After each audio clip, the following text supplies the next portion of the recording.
Incentives to work properly, they need to be broad-based. So not just profit incentives, not just productivity incentives, but broad-based.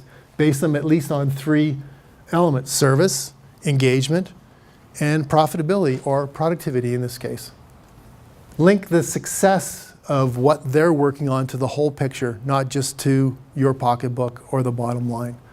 Make it on the guest experience, make it on the colleague engagement, make it on the profitabilities. And it's been proven that incentives help create innovation. Because if I'm going to give you an incentive, you might actually work a little smarter to figure out how to get your money. You might try some new things. Whereas if I don't give you an incentive, or if I just give you an incentive based on how I'm feeling at Christmas every year, it's not producing anything. What we want to do is we want innovation. We want people who see what's going on every day to try different things.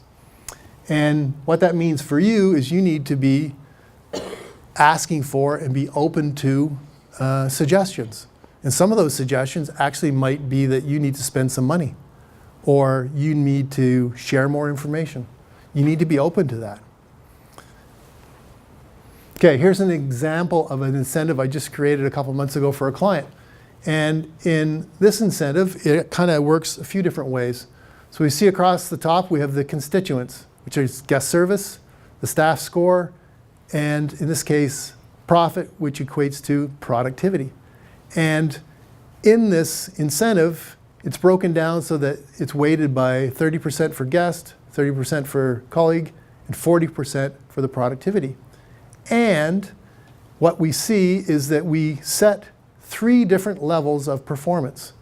We have he was a football fan, so we have what he called kickoff, which in other words, if we can get to the kickoff, that's the basic point where I'm willing to pay an incentive. That's the start of it. We get to the goal, which is actually where this fun stuff starts. That's actually the midpoint for the incentive. And then the touchdown is where I'm actually going to reward my participants in a double up sense for their results, because it's such a stellar result. But in this case, you see at the bottom that this number must be beaten in order for either of these two to be doubled up. They can only ever go to their base amount. And you can see in this case, we put in the actual results. I didn't make my productivity, because in order to make my productivity here, I need a number lower than 1.20. I only got 1.21. So I still am within range because I beat the 1.25. So do the math, and I get 32% of my award based on my result. And in my staff score, I get a full 30 points, which is the weighting, and the same for my guest score, equaling 92% of my targeted bonus.